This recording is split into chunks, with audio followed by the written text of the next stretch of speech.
하나님 말씀은 구약 성경 1057페이지, 구약 성경 1057페이지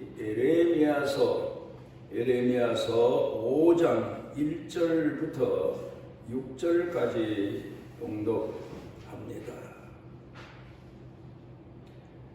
너희는 예루살렘 거리로 빨리 다니며 그 넓은 거리에서 찾아보고 알라. 너희가 만일 정의를 행하며 진리를 구하는 자를 한 사람이라도 찾으면 내가 이 성읍을 용서하리라. 그들이 여호와께서 살아 계심을 두고 맹세할지라도 실상은 거짓 맹세니라. 여호와여, 주의 눈이 진리를 찾지 아니하시나이까. 주께서 그들을 치셨을지라도 그들이 아픈 줄을 알지 못하며 그들을 멸하셨을지라도 그들이 징계를 받지 아니하고 그들의 얼굴을 바위보다 굳게 하여 돌아오기를 싫어하므로 내가 말하기를 이 무리는 비천하고 어리석은 것뿐이라. 여호와의 길 자기 하나님의 법을 알지 못하니 내가 지도자들에게 가서 그들에게 말하리라. 그들은 여호와의 길 자기 하나님의 법을 안다 하였더니 그들도 일제히 멍에를 꺾고 결박을 끊은지라. 그러므로 숯불에서 나오는 사자가 그들을 죽이며 사막의 이리가 그들을 멸하며 표범이 성읍들을 엿본즉 그리로 나오는 자마다 찢기리니 이는 그들의 허물이 많고 반역이 심함이니이다.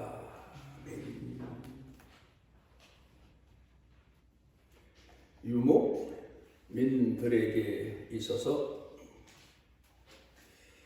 가장 두려운 존재는 아마도 이리, 사자, 또 그런가 하면 그 시대를 살던 옛날 사람들, 시골에서 살던 사람들에게 있어서는 아마 호랑이가 아닐까 그렇게 생각이 되어집니다. 사자가 나타나고 이리가 나타나고. 그래, 제가 어렸을 때만 해도 우리 나라에서 어른들 말씀이 호랑이가 가끔 동네에 나타나서 짐승도 해치고 사람까지 해쳤다, 그런 이 얘기들을 하시는 소리를 들은 기억이 납니다. 사람 사는 곳에 두려움의 대상, 공포의 대상, 그걸 한번 오늘 생각해 보면서 우리 자신이 오늘 생각하고 있는 두려움의 대상은 무엇인가, 누군가. 이 새 주일 첫 아침에 우리가 깊이 생각해 봤으면 합니다. 그런데 이제 시대가 발달돼서 산업사회, 도시사회, 그리고 또 사람들 나름대로 그 공포의 대상, 두려움의 대상을 제거하기 위해서 백방으로 노력한 결과 평안한 시대를 산다고 자처하긴 합니다만은 오늘 우리가 살고 있는 이 시대에 가장 두려운 것이 무엇인가? 성경에도 경고했지만 전염병, 번역, 이런 병 때문에 세계가 모두 두려움에 떨고 있는 그런 때를 살고 있습니다. 왜 이런 현상들이 일어날까? 왜 사람 사는 곳에, 사람들이 그렇게 노력하며 사는 곳에 사자가 나타나고 이리가 나타나고 표범이 나타나고 이제는 재난도 있지만 또 오녀까지 나타나서 온 세상 사람들을 두려움에 떨게 할까? 오늘 성경 본문에서 그 해답을 우리에게 주시고 있습니다. 그 원인은 죄의 결과다. 하나님을 저버린, 하나님의 피조물이고 창조주 하나님을 모독하는 그런 인간들 사회를 향하신 하나님의 경고다, 메시지다. 그 점을 우리가 생각해 보면서 우리 자신이 그 하나님 앞에 바른 신앙의 자세를 되찾는 그런 시간이 되었으면 합니다. 중국의 노나라의 옛날 얘기입니다. 거기에 의고시라고 하는 여자가 살고 있었는데 이분에 대한 이야기가 오래도록 지금까지 전해져 오며 사람들에게 교훈을 주고 있습니다. 옛날 노나라, 제나라, 한나라 이런 나라들 이야기를 하자면 전쟁이 아주 많았던 시대, 그런 시대입니다. 그런데 제나라에서 노나라를 침공합니다. 아무 준비도 없이 있다가 제나라의 침공을 받게 되니까 노나라 백성들이 피난길에 나섭니다. 그런데 피난을 가지만 아무래도 훈련된 군대들이 몰려와서 성읍을 점령하는 바람에 피난 가던 사람들이 다 잡히게 됩니다. 그래서 이제 그 적군들로부터 문초를 당하고 그리고 이제 사로잡히게 되는데 그때 이제 그 피난민들을 사로잡아다 놓고 그리고 적장이 제나라 장군이 한 사람 한 사람씩 문초랍니다. 너는 왜 우리 제나라가 들어오면 환영을 하고 영접을 해야지 왜 피난 가고 도망을 갔느냐? 이제 그걸 책망하는 겁니다. 그런데 그 중에서 특별히 한 사람, 더 큰 죄 하나가 다른 사람보다 얹혀져서 그래서 문초받은 사람이 바로 이 유명한 의고시라고 하는 사람입니다. 적장이 물어봅니다. 너는 어째서 한 아이는 안고 한 아이는 손잡고 도망을 가다가 피난 가다가 급하게 되니까 안고 가던 아이는 버리고 손에 잡고 가던 아이는 데리고 갔느냐? 그러니까 자기 아이 하나를 포기한 죄를 묻는 거죠. 아무리 피난길이라고 하지만 자식 하나를 버릴 수 있겠느냐? 이제 그런 얘기입니다. 그러면서 적장이 다시 물어봅니다. 장군이 어린 아이는 어려서 버렸고 큰 아이는 커서 데리고 갔느냐? 그랬더니 이 의고시라는 여자분이 답변하기를 그게 아닙니다. 그럼 뭐냐? 제가 안고 가던 아이는 제 아이고 손을 잡고 가던 아이는 언니의 아이입니다. 그러니까 적장이 의아심이 더 드는 겁니다. 그렇다면 내 아이는 내가 안고 끝까지 피난을 가야 마땅하고 언니 아이는 남의 아이니까 그 아이는 손을 놓을 수도 있지 않느냐? 그런데 어떻게 안고 가던 품의 아이를 버리고 내 아이를 버리고 손을 잡고 갈 수 있는 언니 아이를 데리고 피난을 갔느냐? 그랬더니 그 의고시라고 하는 여인이 대답하기를 가슴에 안고 가던 어린 아이는 제 아이인 거로 사적인 사랑입니다. 그런데 손을 잡고 간 큰 아이는 언니의 아이로서 공적인 아이입니다. 사람이 살아가면서 사적인 사랑을 더 중시 여기고 공적인 사랑을 저버린다면 이 나라가 어떻게 되겠습니까?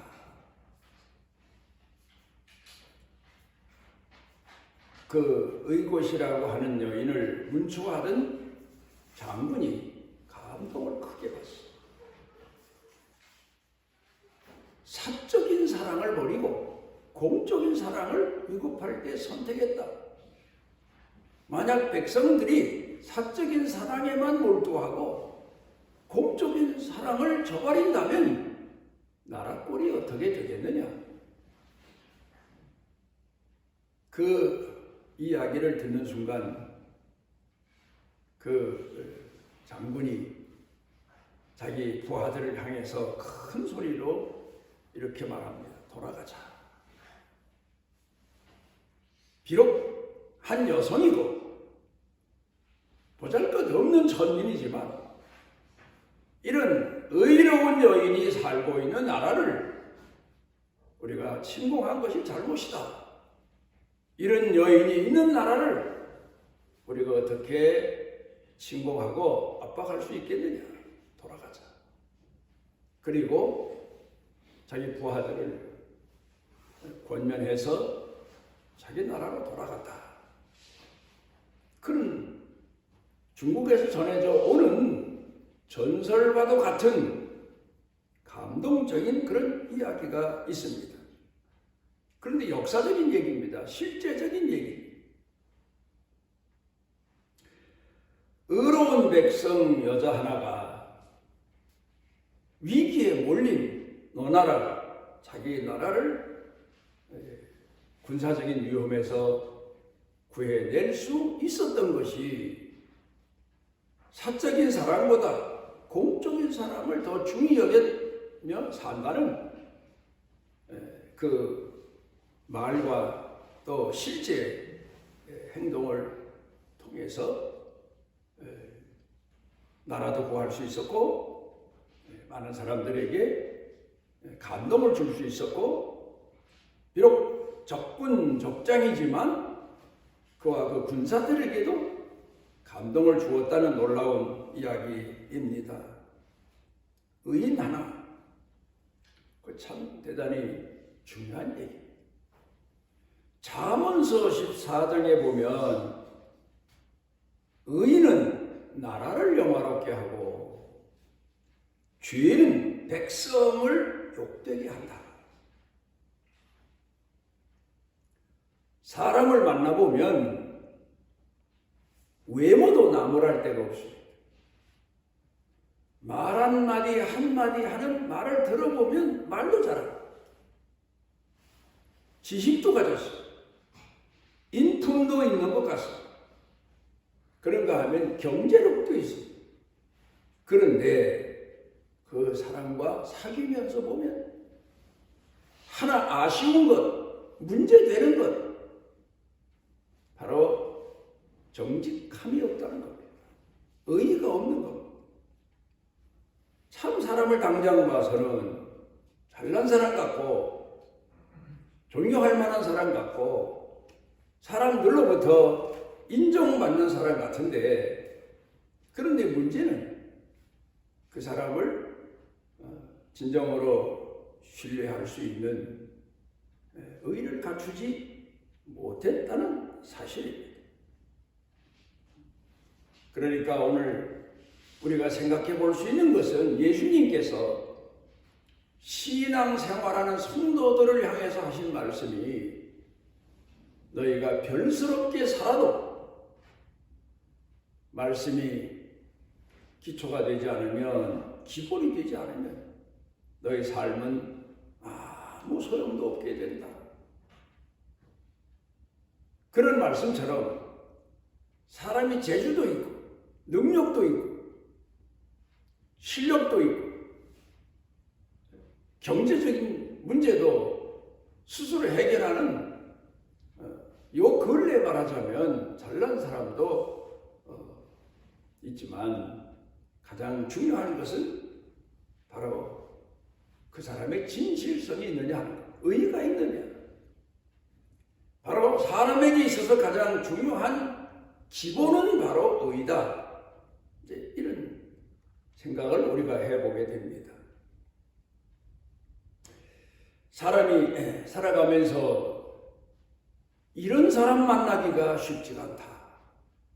요새는 뭐 사교수리니 뭐 대인관계니, 그래서 당장 만나보면 다 믿을 사람 같고 다 존경할 사람 같고 다 나보다 나은 사람 같지만 살면서 보면, 사귀어보면 문제는 신뢰성이 안 간다는 겁니다. 오늘 성경 본문 말씀 가운데 돌아가서 보면 하나님께서 찾으시는 사람, 어떤 사람일까? 찾으시는 그 한 사람, 어떤 사람일까?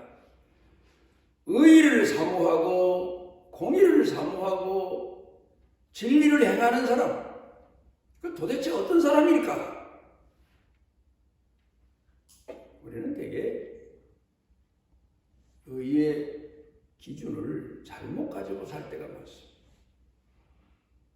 그래서 잘못된 기준 때문에 내가 의인인 줄 착각하고 내 주변에 누군가가 그 사람은 의롭게 사는 사람, 정직한 사람,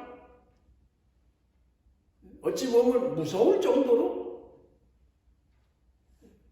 바로 사는 사람, 이런 생각을 하는데, 그런데 그건 우리가 가지고 있는 기준이지, 오늘 성경 본문에서 하나님께서 말씀하시는 의를 찾는 사람, 진리를 구하는 사람, 공의롭게 사는 사람, 그 사람의 기준은 또 다른 데 있습니다. 그걸 오늘 우리가 성경 본문 말씀을 통해서 마음속에 새겨두고 하나님 마음에 맞는 사람의 자세를 가지고 오늘을 살아갈 수 있어야 됩니다. 본문 1절을 보면 예루살렘을 왕래하며 넓은 거리를 다니며 찾아봐라. 개혁 성경입니다. 이건 새 번역인데 우리 가지고 있는 성경은 개혁 성경에 보면 공의를 행하며 진리를 구하는 사람 한 사람을 찾으면 내가 이 성을 멸하고자 한 심판을 보류하거나 폐하리라, 용서하리라, 이제 그런 말씀을 예수님께서 하십니다. 공산주의라고 하는 사상도 문제가 있지만 민주주의라고 하는 이 사상도 사실 문제가 많습니다.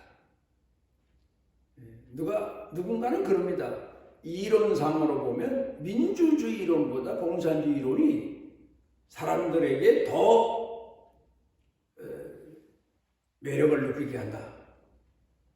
뭐 그런 얘기도 있습니다만은, 그런데 이 민주주의의 문제가 뭐냐? 다수결로 가는 거예요. 그러니까 모인 무리에서 절반 이상이 찬성하면 그 찬성한 문제가 선이고 악이고 가릴 수가 없어요. 그냥 진행되고 준행되는 거예요. 위행되는 거예요. 그래 우리가 보면 선거 때 부정선거, 그 표를 뭐 얻기 위해서라든가 또 표를 조작했다든가 뭐 그런 거에만 집중하지, 50% 이상이 만약에 선거를 하면 그 사람이 당선되는 거예요. 또 무슨 의결 문제를 가지고 종족수를 반 이상 채우면 그게 결정되는 거예요. 옳은지 그른지 그건 따지질 않아요. 그래 우리나라도 보면 민주주의 국가라고 해서 지금까지 투표를 수도 없이 많이 합니다만은 과연 절반 이상의 사람들이 찬성해서 뽑은 사람이 바로 뽑은 거냐? 잘 뽑은 거냐? 뽑아놓고 후회하는 일이 얼마나 많습니까? 지난번에도 그랬고 이번에도 그랬고 대통령 뽑아놓고도 후회하고 내가 잘못 찍었다. 내 발등을 찍을 걸 괜히 찍었다. 이번에도 내 발등을 찍을 걸 괜히 찍었다. 그런 사람들은 많습니다. 여론 때문에 내 생각으로 내 판단으로 옳다고 생각해서 찍었는데 잘못 찍었다. 그런 얘기. 그런데 문제는 이건 나라 문제고 나라에서 진행되는 일이지만 교회에서도 이 민주주의 방식이 옳은 줄로 착각하고 신앙생활하는 사람들 많아요. 그래서 하나님께서 이 교회를 향해서 하시고자 하시는 일이 무엇인가를 기도하고 그리고 이 문제가 하나님이 원하시는 일이다 결정하고 그리고 나가 의논하려고 보면 반대하는 사람도 많고 이론을 제시하는 사람도 많고 그래서 한 발 뒤로 물러서서 좀 더 시간을 갖자. 좀 더 기도해보자.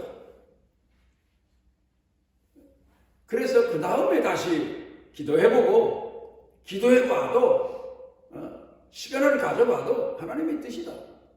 그래서 또다시 그 문제를 가지고 나가서 교회를 설득해서 교회 문제를 추진하고 해결했던 그런 적이 많습니다. 그런데 어떤 때 보면 마치 예수님 당시에 제사장 가야바가 군중을 현혹합니다.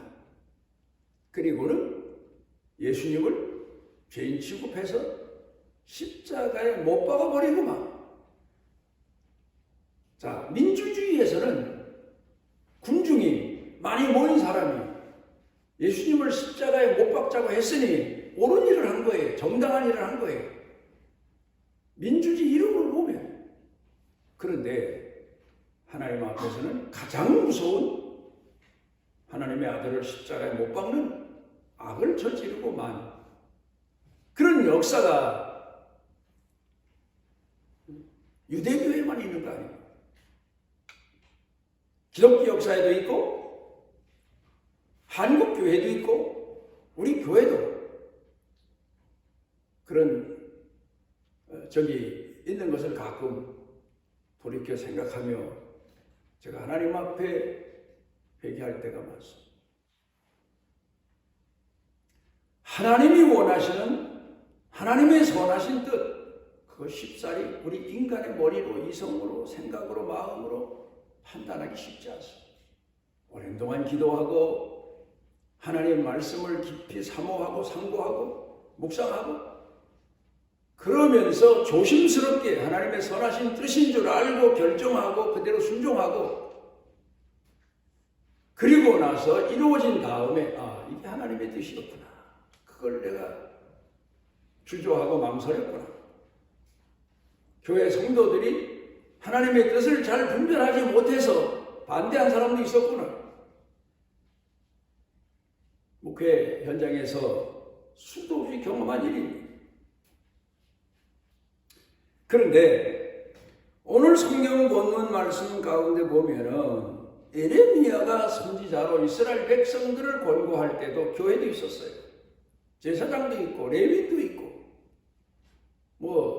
내노라 하는 사람들, 의롭다 하는 사람들, 그 시대 존경받을 만한 사람들, 지도자 없는 거 아니에요. 근데 하나님께서는 이 성읍을 멸하시겠다. 그렇게 경고하게 하십니다. 왜요? 자기 나름대로 자기네 방식대로는 의인이고 옳은 자고 하나님을 잘 공경하는 사람이었는데 하나님이 보실 때에는 심판의 대상이에요.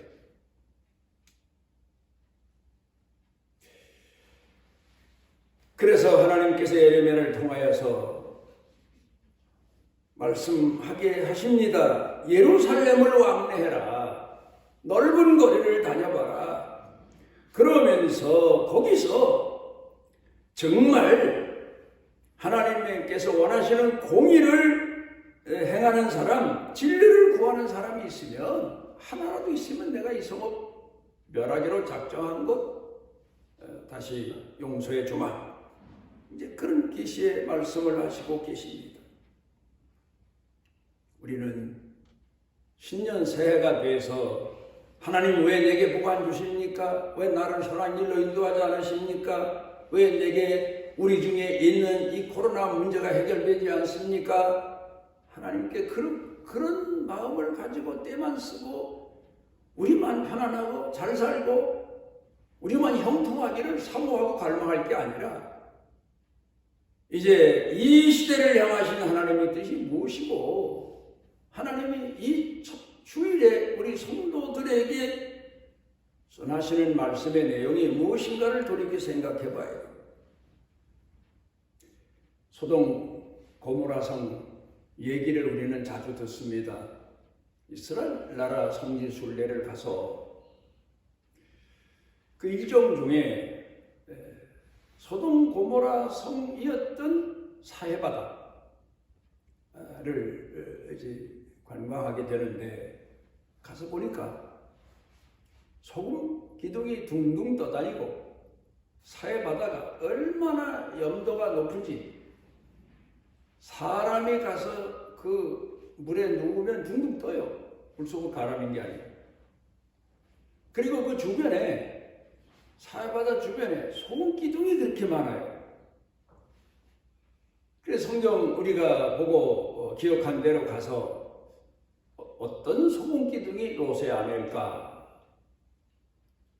어떤 소금 기둥이 소돔 성에서 하나님 앞에 심판받은 사람들 가족일까? 뭐 큰 기둥도 있고 작은 것도 있고 뭐 그래요.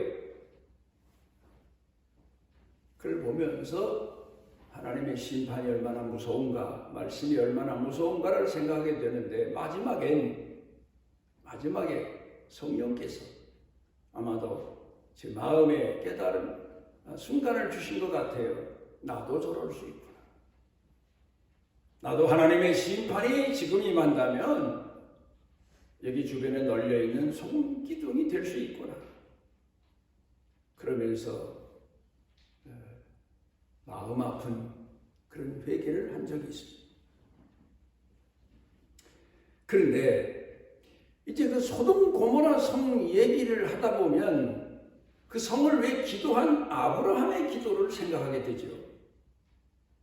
소돔 고모라 성을 멸하러 간다 하시니까 하나님, 그러면 아브라함이 기도합니다. 그 성 중에 의인 50인만 있으면 그 성을 멸하지 말아 주십시오. 그런데 아브라함이 생각해 보니까 50인이 있을 리가 없어요. 없는 것 같아요. 그 40인, 30인, 20인, 그 다음에 10사람.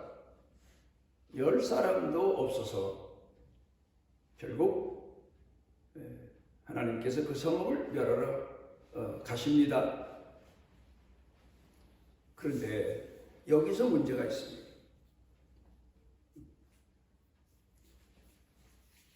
그 성읍에 살고 있는 롯이라고 하는 사람을 하나님께서 권고하십니다. 그리고 이 성읍이 불로 심판되니까 빨리 성읍을 떠나라 권고하십니다. 롯의 가족은 천사의 권고를 받고 그 성읍이 심판되기 직전에 도망을 나가지 않습니까? 구원받았어요. 그럼 롯이라고 하는 사람은 어떤 사람일까? 공의를 행하고 진리를 구할 의로운 사람일까? 그런데 성경에서 말씀하고 있는 내용을 놓고 보면 진리를 구하고 공의를 행한 사람, 그 사람이 바로 롯이에요. 왜요? 좀 더 들어보면 압니다. 성경 노아 시대를 놓고 보게 되면 노아 시대에 하나님의 아들들이 사람의 딸들과 결혼해서 육체가 됐다. 이 말씀의 의미는 뭔가 하면 하나님을 공경하는 신앙으로 살아야 될 하나님의 사람들이 자기 눈에 좋은 대로 세상에 향락에 빠져 사는 여자들과 결혼해서 결국 그들처럼 되어버리고 말았다. 신앙은 다 잊어버리고 오직 육체적인 동물적인 사람이 되어버리고 말았다. 그런 말씀. 그런데 거기 하나 중요한 내용이 노아는 은혜를 입었다. 참 그 내용이 참 중요합니다. 은혜를 입었다. 하나님께 노아는 그 말씀의 의미가 뭘까? 성경 가운데 보면은 의인은 없나니 하나도 없다고 그랬어요.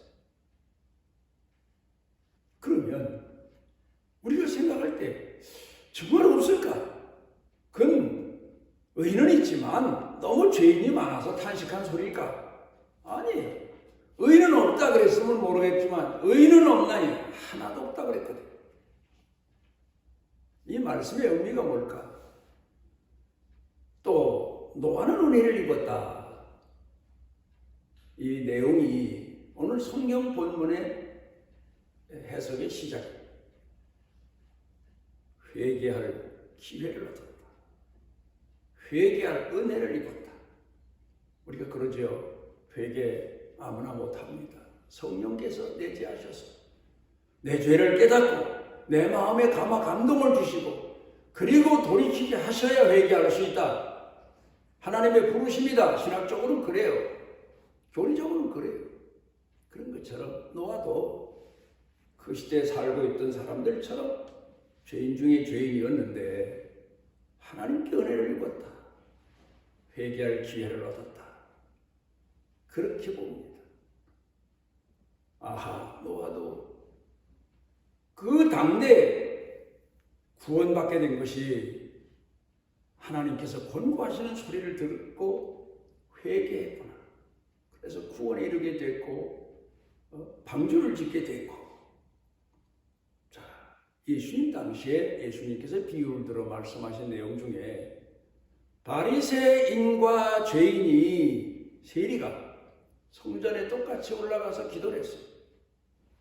그런데 바리새인은 내가 저 세리와 같지 않고 주의를 지키고 11조 드릴 수 있고 어렵게 살 수 있게 해서 감사합니다. 그런데 하나님이 응답을 안 하셨어요.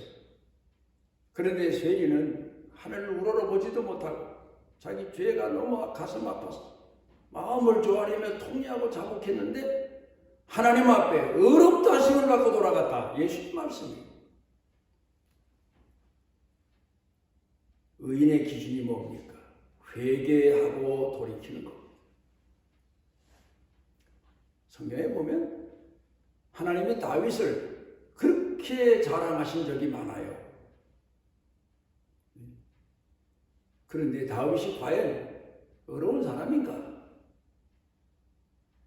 죄인 중에 죄인 괴수예요. 다윗은. 우리가 다윗의 죄를 알아요.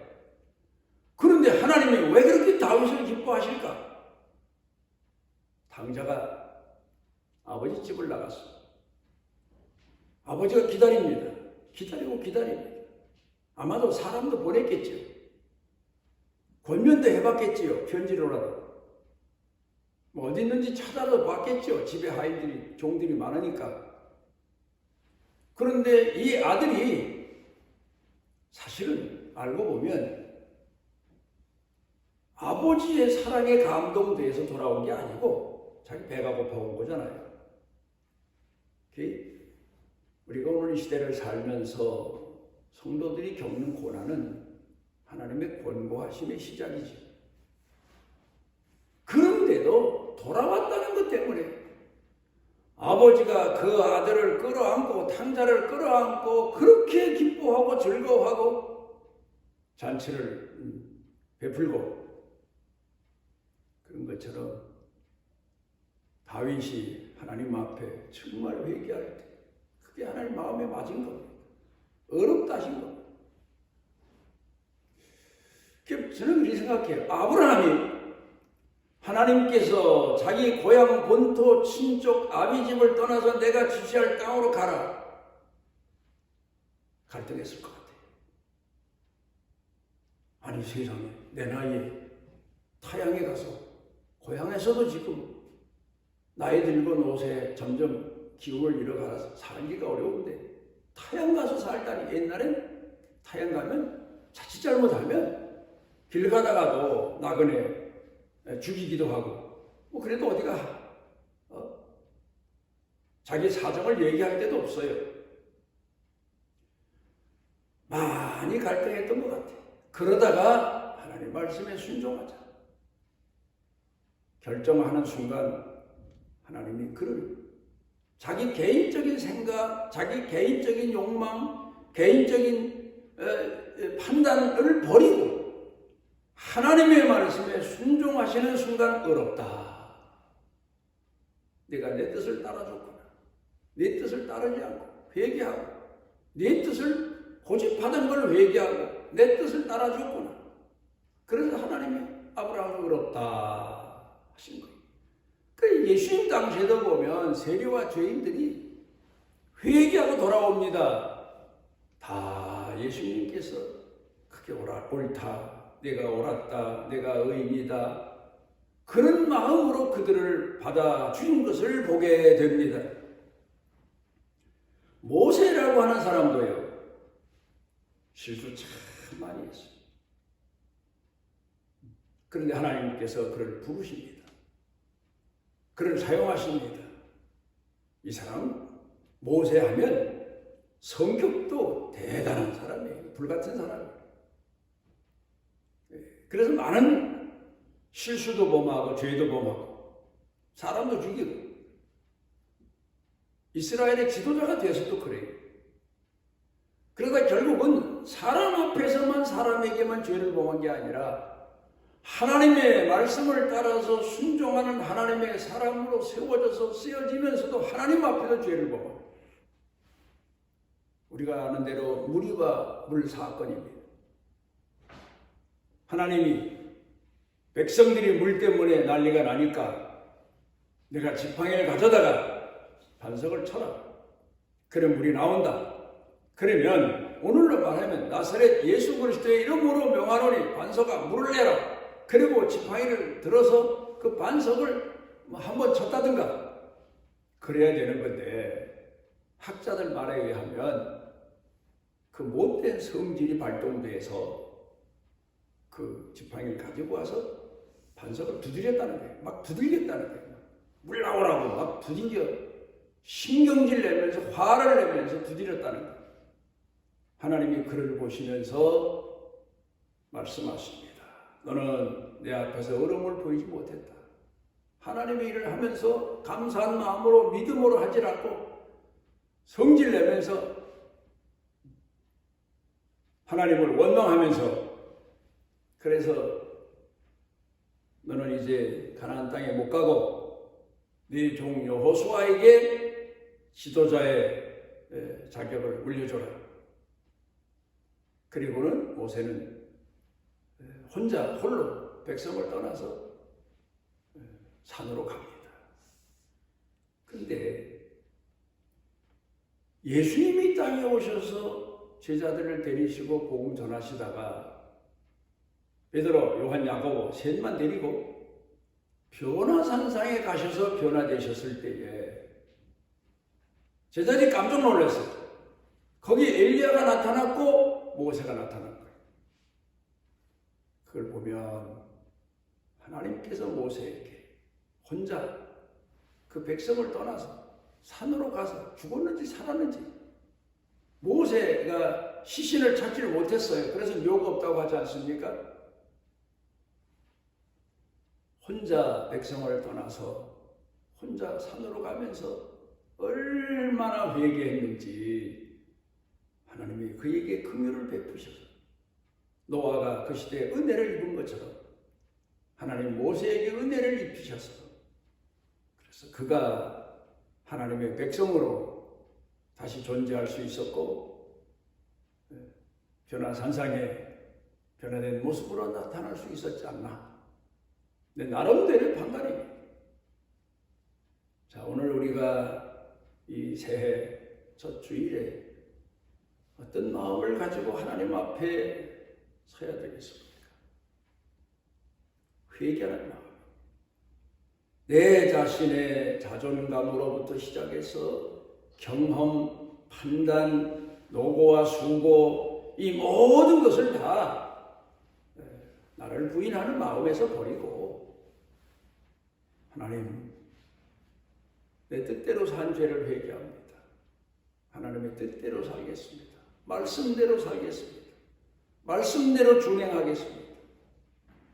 이런 기초적인 신앙으로 오늘 다시 시작하는 그런 새 주일, 새 시간이 되시기를 바랍니다. 기도하십니다. 우리를 포기치 아니하시고 끝까지 사랑하시는 아버지 하나님, 신년 새해 시작되며 하나님 앞에 죄를 회개합니다. 불신을, 무지를 회개합니다. 욕망을 회개합니다. 하나님의 선하신 뜻을 사모하고 갈망하며 우리 자신을 부인합니다. 주님 긍휼하신 은혜를 우리 교회 성도들에게 더해 주셔서 하나님의 사람으로, 하나님 마음에 맞는 사람으로 한 해를 시작되어 하나님의 긍휼하심을 입고 노아가 입은 은혜처럼 우리도 하나님 앞에 은혜 있는 자로 살아가는 은혜를 더하여 주옵시고 우리가 주의 말씀을 준행하고 순종하는 그러면서도 무익한 존재인 것을 깨닫고 마음에 새기고 살아가는 한 해가 되게 해 주옵소서. 예수님 이름으로 기도드리옵나이다. 아멘. 그가 징계를 받음으로 우리가 평화를 누리고 그가 채찍에 맞음으로 우리가 나음을 입었도다. 주님, 우리 같은 죄인을 위해서 이 땅에 오셨고 우리를 권고하셨고 우리를 위해 십자가에서 못 박혀 돌아가심으로 하나님의 자녀 되도록 제물 되신 은혜를 마음에 새깁니다. 지난 한 해 동안의 교만, 어리석음을 통회하고 자복합니다. 이제 우리에게 회개하고 돌이키는 마음을 더해 주셔서 주님의 선하신 뜻을 따르고 순종하며 우리 생을, 삶을 주 앞에 다 맡기는 은총에 은총을 더해 주옵시고 상한 신령, 우리 삶의 영육간에 고통과 아픔을 어루만져 주옵소서. 예수님 이름으로 치료하옵나이다. 아멘. 이스라엘의 하나님 여호와께서 그 날개 아래 보호를 받으러 온 내게 온전한 상 주시기를 원하노라. 사망의 음침한 골짜기에 빠져 있을지라도 우리를 포기치 아니하시고 찾아오셔서 우리를 구해내시고 우리를 푸른 초장으로 잔잔한 물가로 하나님의 선하신 뜻으로 이끌고 인도하시는 선한 목자이신 우리 주 예수 그리스도의 무한하신 은혜와 우리를 세상 끝날까지 포기치 아니하시고 권고하시고 사랑하시고 품에 품으시는 아버지 하나님의 만극하신 사랑과 우리 속에 내재하셔서 깨워주시고 일으켜주시고 하나님의 선하신 뜻을 따라 순종하도록 뜨거운 열정의 마음을 부어주시는 성령님의 능력의 은총이 사랑하는 자녀들 생각, 마음, 영육, 사는 생활, 가족, 일터, 경영, 온 교회 중에 넘치고 넘치도록 함께 하시기를 축원하옵나이다.